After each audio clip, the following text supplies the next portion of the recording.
Thank you. You got that right here?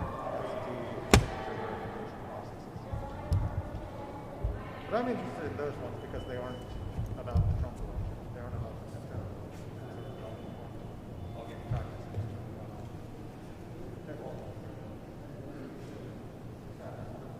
Hey, how you doing? Good, good.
afternoon, I guess.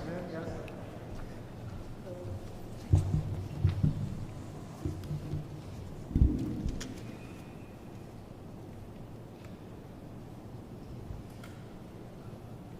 Y'all ready?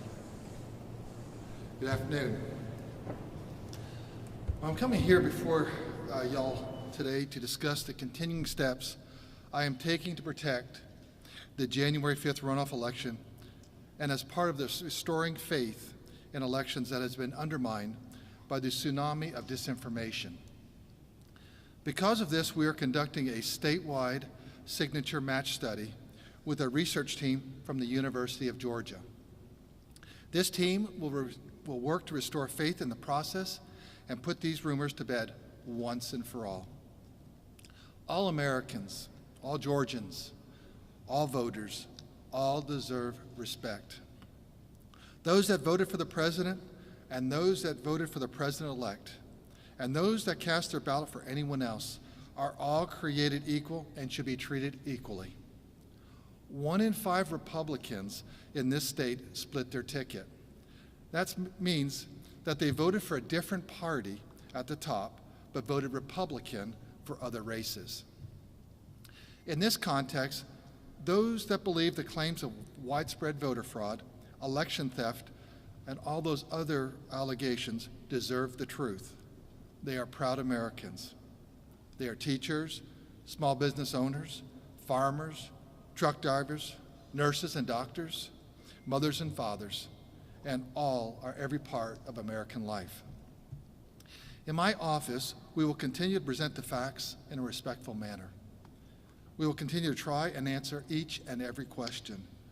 The facts are on our side. There are those that are exploiting the strong feelings so many of President Trump's supporters have for him. Unfortunately, through this election process, as we have seen through elections through the years, truth has become a casualty of the campaigns. The first big disinformation campaign was that the voting machines were flipping or deleting votes here. We executed a hand tally audit. It was live streamed in many counties. People in all 159 counties hand counted and tallied over 5 million cast ballots. That tally proved that the machines counted the ballots properly and accurately, and that is their job. Let me be clear. Before an absentee ballot is ever cast, a signature match is confirmed twice, not once, twice. As in, the signature is matched twice. I don't know how much clearer I can make that for everyone to understand. Another charge is that signature match wasn't conducted at all. First, let's remember that in Georgia, unlike in California, voters must request a ballot. That is step 1 in the process, and it must be verified. Then when the ballot is returned, it must have the signature verified again as part of the process. In this state, signature match is conducted twice before a ballot is ever cast. We have had a specific allegation that this process wasn't followed in one county, Cobb. As part of an investigation into that, we are doing a signature audit in Cobb of their November ballots first. My office, working along with the Georgia Bureau of Investigation, GBI, will begin that audit next week. It will require hundreds of man-hours to complete. Something that was missed by the media in my announcement on Monday was that we'll be doing an additional audit statewide. That audit will be conducted and coordinated by the University of Georgia and their School of Public and International Affairs research team. My office will be bringing on board a University of Georgia research team to conduct a random statewide signature audit study. Because there has been so much different information spread about this issue, I am ordering this extraordinary step. Our goal is to do our best to answer every and all questions. At this point, we understand it will be difficult to change some minds. I get that. We understand that. But as I said earlier, all voters need to be respected equally. All voters deserve to have faith in this election system. As for January 5th, we continue to encourage only Georgians to cast legal votes here. This is a Georgia election run by Georgia election officials for Georgia voters to elect your Georgia senators. We are already at the nearly 800,000 votes cast. We continue to investigate potential out-of-state voters and are taking steps to assure non-residents that their votes are not cast. That said, I encourage all legal Georgia voters to cast their votes in the January 5th election. Make a plan. Find the early voting locations in your county. With the holidays, there will be fewer days than normal to take advantage of early voting. My wife and I voted early yesterday. I encourage you to get out and vote. Vote early, vote on election day, you can vote absentee. We have all three options, but please take advantage of the opportunity to vote on January 5th. Your vote matters. Don't let anyone tell you differently. And integrity matters. Thank you.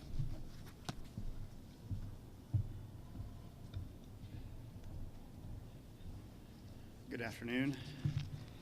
My name is Gabriel Sherlin, the Voting System Implementation Manager for the state of Georgia. I'm learning how to say that faster. Fit it in. All right, so some details where we stand right now. As the Secretary pointed out, as of this time of day, we are close to 800,000 votes. But as of this morning, we have a total of 714,255 votes. That's really as of about 7 this morning. So absentee by mail, the counties have accepted 378,560 votes. Early vote is 335,695 votes, and that's in 2 days. So it's a pretty steady clip. The amount of ballots still outstanding by mail is 846,443. And just an update on our online ballot requests, we are at 439,095 with about 9,655 still on the dashboard to be accepted by the counties. Now, to put that in some perspective, in the entire election, for the general election, we had a little over 411,000, I believe, requests that came through the online portal. So we are still at a strong majority of the new requests coming through that online ballot portal, which has the added security of a driver's license number as the unique identifier and takes away the possibility of user error and input error at the county level. So those are the basics we have on there today. I'm ready to take any questions y'all might have about where we stand. Yeah, Mark. The Secretary mentioned the statewide signature audit. Can you tell me the parameters and the time frame for how that will work? No, because they don't exist yet. The main thing is it will be conducted based on a mathematical sampling that will be randomized, and we're trying to decide what is the proper level of confidence to get to with the manpower and time and money and bodies available to do it. So we're working on the final details of that, but that'll be decided by people who are, university smart people, not necessarily, us. So. Okay. And then looking forward to the runoff, myself, and I'm sure a lot of other people, I'm sure you, are thinking about, are we in for this same kind of argument and misinformation after the runoff that we were after the general election? Is your office preparing for that, and is there anything that can be done to kind of prepare? Well, one of the big things we're trying to do is one of the large aspects that was said was that signature verification didn't happen, so we've obviously opened that process up. To an even greater degree, we sent out an official election bulletin to the counties to remind them that all election processes, all of them, are viewable to the public. So we've already seen many counties kind of step up their ability to make that easily accessible. Like Muskogee County, I know they basically moved it from a small back room to their lobby so that people can come in and watch that process. I know that's being taken advantage of. I know that both Republican and Democrat parties have sent monitors to act as public viewers to watch those systems. And I do know that some of the people who are the official election board members, Republican and Democrat, are getting a little more engaged this time. So hopefully those steps in and of themselves and the steps of the press to go report on the fact that these things are happening will help restore people's faith in that. However, outcomes being what outcomes can be in this state. And again, I will reiterate, right now we're having the Republicans basically say this might have been stolen. Let's remember, in 2018, it was Stacey Abrams who still hasn't conceded, and who still is claiming that there were voter suppression the cost of the race. In 2016, there's still polling that shows a majority of Democrats believe that Russians hacked voting machines and switched votes. There's no evidence for that either. So given the state of affairs right now and the ability for people to want to believe what they want to believe, I anticipate we will probably see similar items, barring there being a blowout election. But if there's a blowout election, then I think we'll have people saying, well, obviously it was stolen. It was a blowout election. We have close elections in this state. So no matter what direction you go, it's going to happen. Emil. As far as the signature audit process, that's obviously open to interpretation because it's the human element of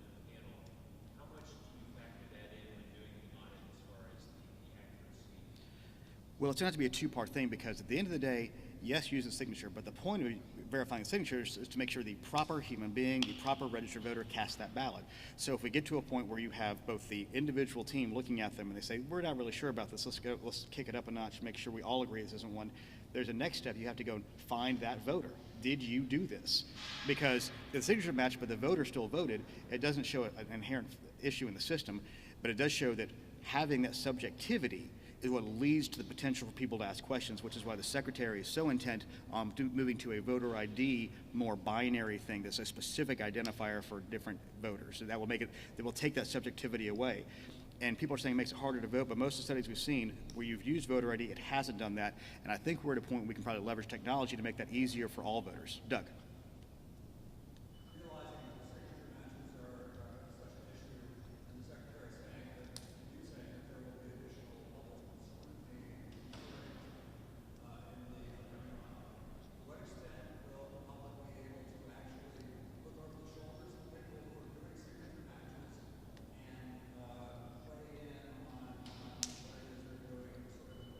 They can't weigh in. They cannot weigh in at all on what they're doing. There's no item within the law that says, "Hey, I'm a citizen and I object to you matching that signature." There's no possibility for that, and we have a push and a pull with this.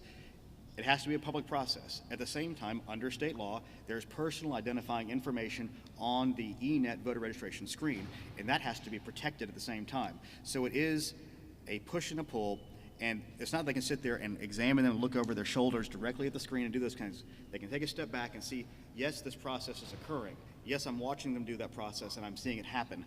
But it's not a question of being able to say, I don't agree with that signature or that signature. So it's an open process. The same way when they're running things through scanners and they're doing an adjudication panel, but there's a little more oversight there because there's a Republican, Democrat, and and an elections worker. And again, this wasn't an issue for the last 15 years of doing this. Our counties are squealing because it used to be this backroom process they could do and easily move forward. Now that it's public, they don't mind it being public. It's just a pain in the butt. Because in order to get this stuff out there and make it easily accessible, especially in a time of COVID, we're having the same issue with monitors. Like at the Buckhead Library, they were trying to do, I believe Buckhead Library is at Fulton, I know this, they were doing one monitor at a time regardless of party. And we're like, guys, you can't do that. I know it's COVID. We know you have to manage these things, but manage it smartly. Make them wear masks. Make them as distant as best they can. But the law is the law and the rules are the rules. So there's no perfect way to do this, but the counties are doing their best to make this a much more open process. And just by having it more open, maybe counties, but people who were worried about it, will be more conscientious. Well, I can see you have a follow-up. You took your mask off.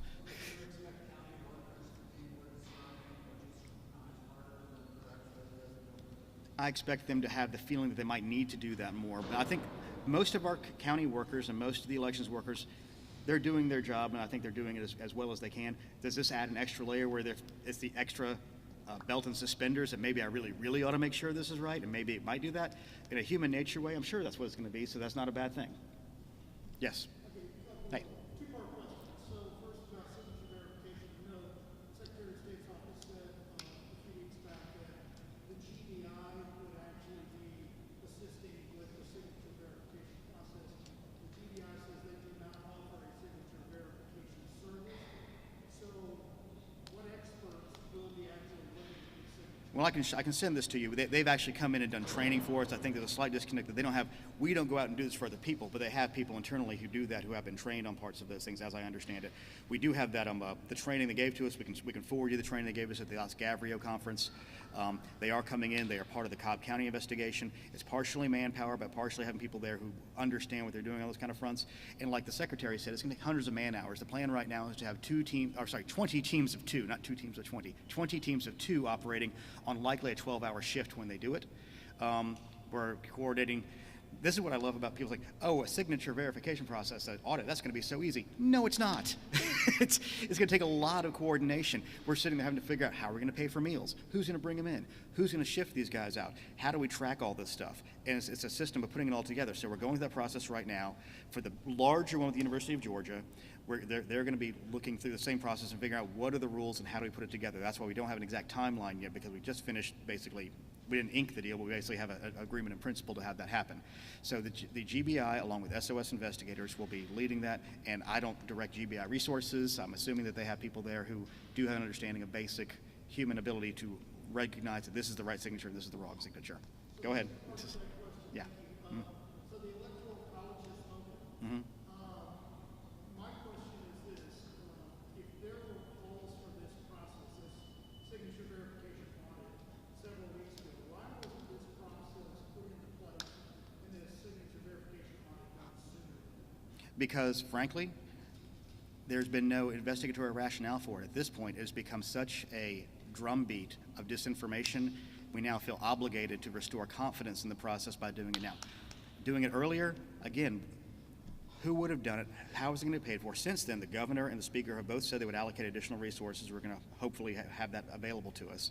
And frankly, you say earlier, we're really only like, what, 5.5 weeks away from the election? I mean, so we, and nobody started attacking the integrity of the election until about 8 or 9 days after that, and nobody started talking about signature verification until about 5 or 6 days after that, so it feels like a really long time, but it really hasn't been. And this is in response to the tsunami of disinformation Secretary Raffensperger said in order to attempt to restore the confidence of some level of people, because, as he said, there are people who are going to go to their graves feeling like this election was stolen, regardless of how much evidence they see.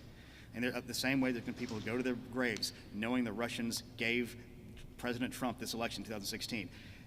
We can't overcome the social media, media outlets, and people doing a willing suspension of disbelief to say, regardless of what I see, it's the same way we talked about the State Farm videos. When I say, I've watched the entire video.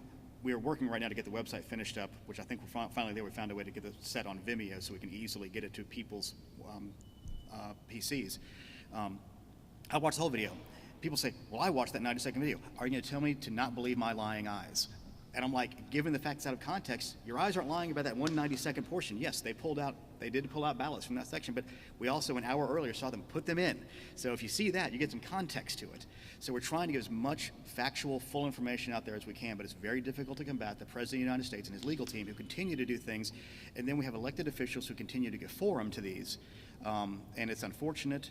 I believe there's a Senate hearing going on right now, and I was happy to hear that Chris Krebs said that Georgia did it right. We did three counts and showed that our machines did it right, that we are not connected to the internet, there were no votes flipped. So we feel confident that at the end of the day, when historical reference goes through and sees we've been trying to be as open and transparent and as full-throated, we've looked for everything we can. We are continuing investigations. Yes, there are going to be out-of-state voters. I mean, there's going to be illegal voters, but not a widespread Dominion-based Venezuelan Hugo Chavez ghost coming out to do this. And it's difficult because I know and love and am friends with a lot of people who are Trump voters who think that right now I'm not telling the truth, and it's hard. But we're going to continue to tell those hard truths to every voter so that when the Democrat loses in this state and they feel wronged, that they can have the confidence, hopefully, and the next time the Republican loses after that, because guess what? They win and lose all the time. It happens. So and especially in a state like this, and as the Secretary pointed out, a large percentage of Republican voters split their tickets. You can look at particular counties. Fulton County alone was 9,000 votes more for Senator Perdue than it was for President Trump. 20,000 people skipped the election altogether. They skipped the president. The biggest election on the ballot, they just skipped it.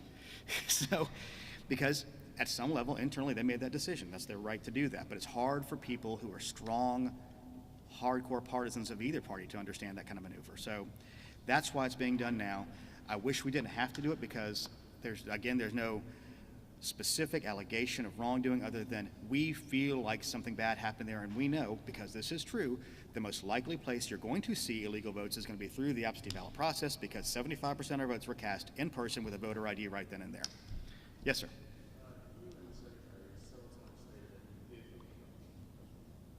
At this point, I think we all say that. Mm-hmm. Given the set of circumstances of the time, no. And I've been asked this question over and over again, so I'll say this again. If it comes up on a ballot again, God gave us primaries for a reason. Yes.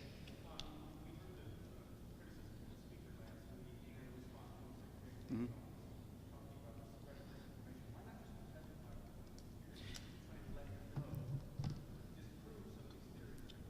We offered to do that in part, and as I understand, there might be a separate hearing, but I'm out of those discussions, so don't look to me for information on that. It would go to our Deputy Secretary.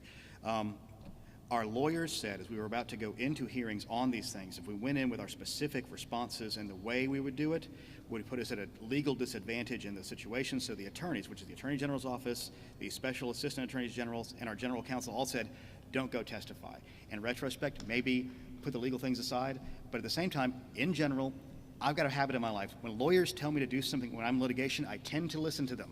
So does the secretary. It's generally a good thing to do, but sometimes the legal best thing to do and the political best thing to do may not mesh, and I think that might have been the case here, and I'm sorry that happened, but we always stand ready to answer their questions. They've sent us written questions, we've answered those.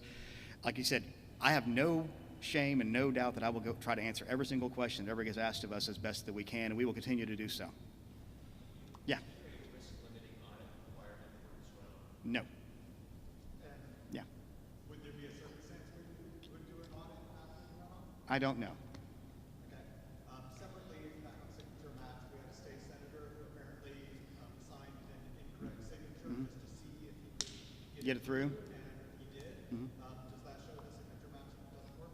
It shows it might not work in a particular case, and we've tracked it down. I don't know what other signatures they have besides his driver's license there. His driver's license is very clearly not the same one, but as you know, counties, we've called Mandy in Forsyth County about this, and I haven't gotten the response yet.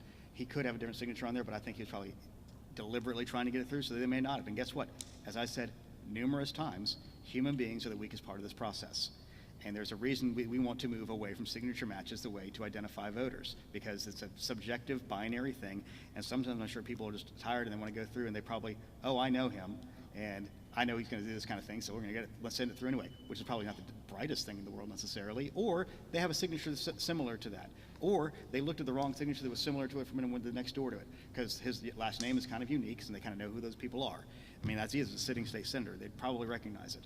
So I don't have a good way to know that answer yet. We've asked Forsyth if they had other signatures they were looking at, but again, the whole point of this is that a binary system whereby you can use a voter identification is the first step, which like 75% have for the request this time.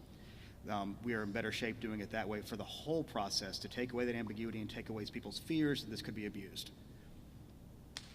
That it, y'all? All right. Well, thank y'all very much. Hope you have a dry, warmer Wednesday than we had so far today. Appreciate it. Yeah. Yeah. I don't think we can probably cross conferences. The last I heard is a possibility we could be playing Ole Miss, which would be a fun game, but I do not imagine that ACC would cross over to the SEC at this point, and why would Georgia Tech want to be embarrassed by the University of Georgia in such a way if they can avoid it?